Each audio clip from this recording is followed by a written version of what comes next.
Instead of conjuring up a new Joe Rogan, ask yourself why you lost the old one. Because he used to be on your side. He smokes pot on the air. I don't think he's that much of a far-right ideologue. I don't think his mind is completely inflexible. His neck, yes. But not his mind. And he's expressed unease with some things Trump is doing, as has a certain disgruntled former employee named Elon Musk. Bill Maher just lit up young Democrats like a 4th of July fireworks show at a gas station. The veteran liberal wit isn't sipping the Gen Z Kool-Aid. He's spitting it out and asking for a refund. According to Maher, this fresh new generation isn't exactly a revolution. It's more like a reboot nobody asked for, complete with the same plot holes and political faceplants. In a blistering monologue, he skewered progressive pet causes with surgical precision, slicing straight through the bubble of youthful idealism. Strap in. This roast comes medium rare and is served with no safe spaces. Seriously, this is a serious problem for Democrats. Less than 1 in 4 Democrats under 30 say they're proud to be an American. 54% say they're embarrassed by it. Embarrassed?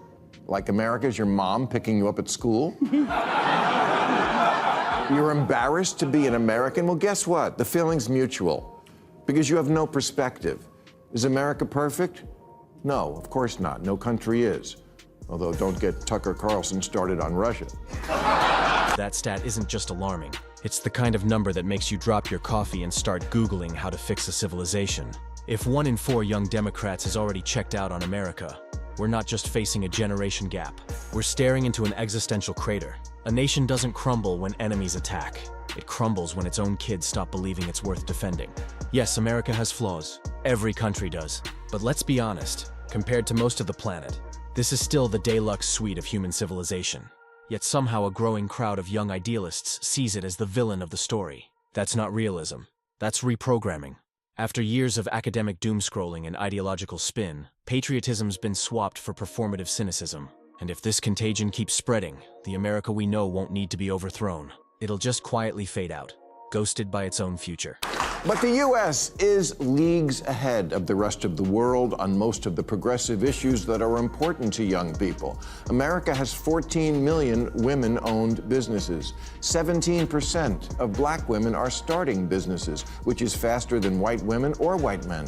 Gay Americans are free to marry, and 49% of them own property. Yes, in America, gays buy buildings. In other places, they get thrown off them. In many parts of the Middle East and swaths of Africa, being openly LGBTQ isn't an act of pride. It's an act of defiance that can cost you everything. Their love isn't just forbidden. It's a potential death sentence. So people adapt. They live double lives worthy of spy novels, marrying for cover, whispering their truth only behind locked doors, and mastering the art of invisibility just to stay alive. And it's not just the LGBTQ community caught in this chokehold. Women, too, are still fighting for the most basic freedoms. In some places, running a business or even walking freely without permission is still treated like a fantasy rather than a right. It's a brutal reminder that while parts of the world argue over pronouns, others are still shackled by laws that treat equality like contraband. You know all those old movies you think are cringe? Well, they're cringe because America changed, because we modernized, way more than most societies have. Our current Congress is the most racially and ethnically diverse ever. They're like a beautiful, useless rainbow.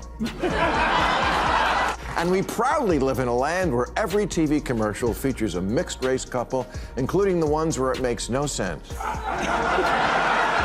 Mom's black, dad's white, and the kid's Asian. America has spent decades perfecting the art of the political backbend, twisting itself into pretzels to prove just how inclusive, compassionate, and progressive it can be. Every administration, red or blue, has taken its turn at the diversity dance, rolling out programs, policies, and buzzwords like a greatest hits album of moral virtue. On paper, it's all very noble. Celebrate everyone, offend no one, and throw in a rainbow logo for good measure. But at what point does bending over backward turn into snapping your own spine? Diversity is supposed to make us stronger, not leave us tangled in our own contradictions. Too often, it's less about unity and more about political choreography. A pageant where leaders compete to look enlightened while the audience grows increasingly divided. America's trying so hard to include everyone that it's starting to forget what it's trying to be. Maybe the next great act of patriotism isn't another diversity initiative, but a reminder that unity isn't found in labels. It's found in common ground. Democrats should reclaim the flag and then get it clean because someone's been humping it. Seriously, this is a serious problem for Democrats. Less than 1 in 4 Democrats under 30 say they're proud to be an American. 54% say they're embarrassed by it. Embarrassed? Like America's your mom picking you up at school? You're embarrassed to be an American? Well, guess what? The feeling's mutual, because you have no perspective. Is America perfect? No, of course not. No country is. Although don't get Tucker Carlson started on Russia. The freedoms we treat like background noise in America, speech, faith, protest, love, and the pursuit of whatever dream keeps you up at night, are the very things people in other countries would crawl through hell to taste. For millions around the globe, these aren't rights. They're fantasies, luxuries that come with a price tag measured in blood, not ballots. And yet, here at home, a growing slice of the younger generation seems allergic to gratitude. Instead of recognizing how rare their freedoms are, they lecture about America's flaws, like they're grading a term paper while swooning over nations that treat liberty like contraband.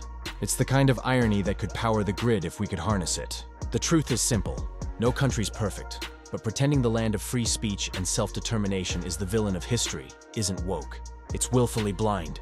If we don't remind the next generation what it costs to stay free, they might just hand those freedoms away, thinking they were never worth much to begin with. The reason I'm so mad at the Democrats is because as a voter, the issues that were important to me were democracy and the environment.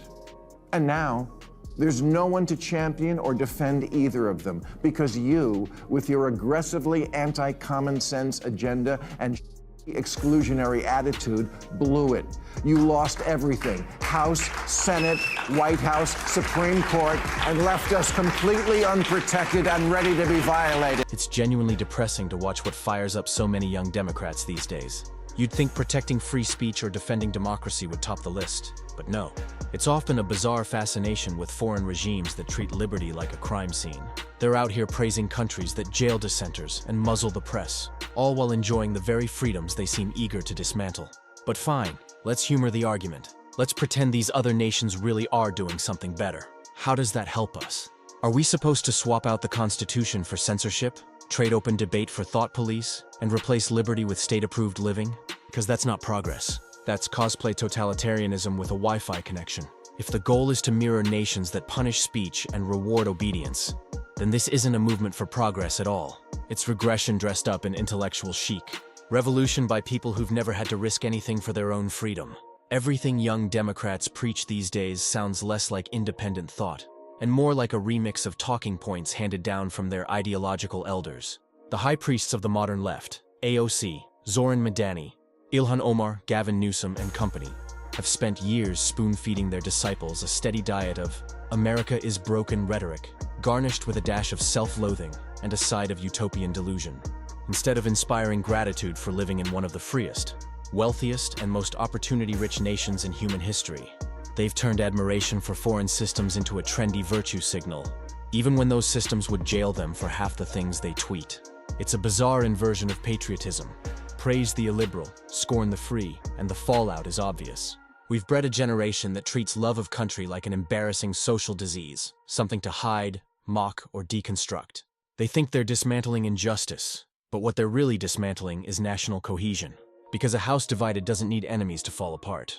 It just needs influencers with microphones convincing the kids the house was never worth saving. If the thought leaders in the Democratic Party keep encouraging and not rebuking the idea that America is cringe, the Democrats are doomed. Alyssa Slotkin's right. Liberals are weak and woke, especially the white ones, and they indulge all sorts of nonsense from their kids, a pattern that then continues on in the Democratic Party. I've said it before, and I'll say it again.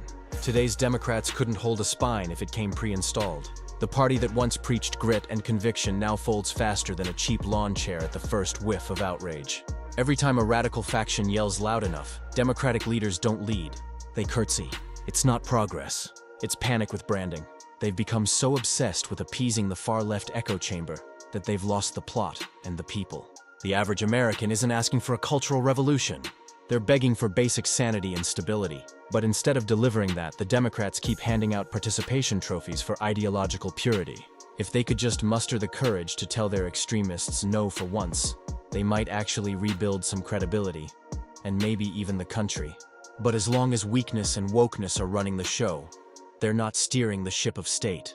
They're rearranging the deck chairs on the Titanic and calling it progress. Democrats are doomed. Alyssa Slotkin's right. Liberals are weak and woke, especially the white ones, and they indulge all sorts of nonsense from their kids, a pattern that then continues on in the Democratic Party. All the gender stuff, the insistence that men can have babies and such, all the you do all day, it was all made in America.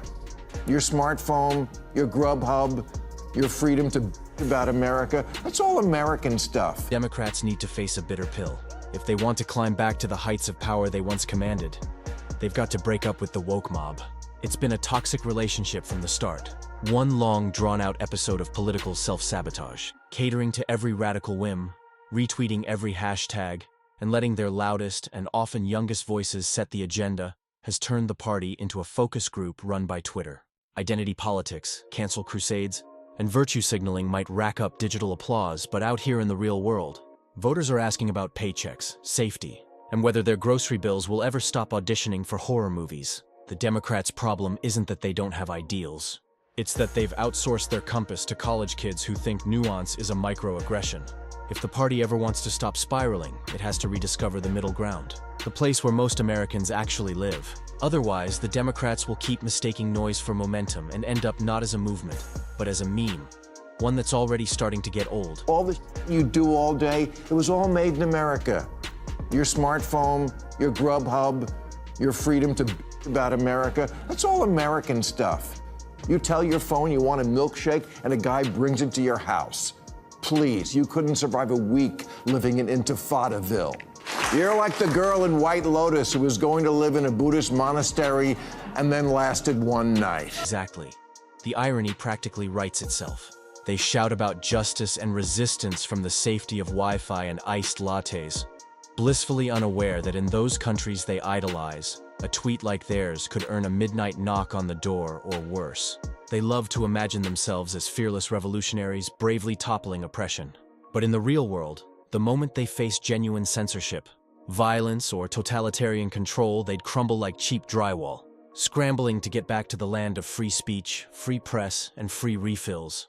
It's easy to cosplay rebellion when you're cushioned by the very freedoms you claim to despise. America's real enemy isn't out there. It's the delusion festering in its own backyard. Too many young Democrats have been hypnotized into thinking the freest nation on earth is the villain, while countries that crush dissent are somehow authentic.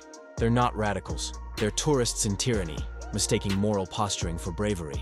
If this mental fog keeps spreading, America won't need outside threats. It'll implode under the weight of its own self-loathing. The cure isn't complicated. Snap out of it. Recognize the privilege of freedom, defend it fiercely, and stop romanticizing regimes that would silence you before your next upload. That's all for today. If you enjoyed this dose of clarity, hit like, subscribe, and stay tuned because reality doesn't trend, but it matters.